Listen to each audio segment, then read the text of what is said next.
খবর 24 সাথে আপনাকে স্বাগত। নতুন নতুন খবর জানার জন্য আমাদের চ্যানেলে চোখ রাখুন।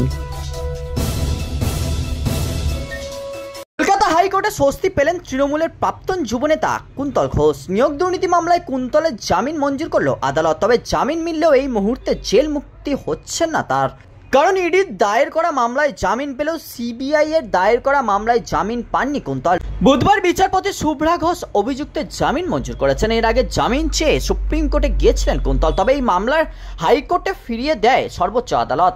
পাশাপাশি পরামর্শ দেওয়া হয় যাতে কলকাতা হাইকোর্টে 1 মাসের মধ্যে মামলাটির নিষ্পত্তি হয়, সেই মতো বুধবারই ছিল শুনানি। তবে ইডির মামলায় জামিন পেলেও এখনও জেল মুক্তি ঘটছে না কুন্তলের। এদিন একাধিক শর্ত সাপেক্ষ কুন্তলের জামিন মঞ্জুর করেছে আদালত।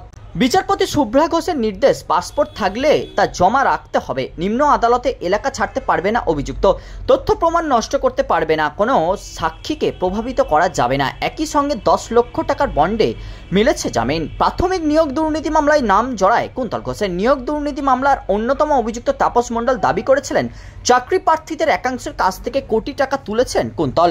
এরপর 2023 সালের 21শে জানুয়ারি লাগাতার তল্লাশি চালায় ইডি এবং গ্রেপ্তার করা হয় প্রাক্তন তৃণমূল যুবনেতাকে। বস্তুত বুধবার রয়েছে প্রাক্তন শিক্ষামন্ত্রী পার্থ চট্টোপাধ্যায় জামিন মামলা শুনানি। ব্যুরো রিপোর্ট, খবর 24/7।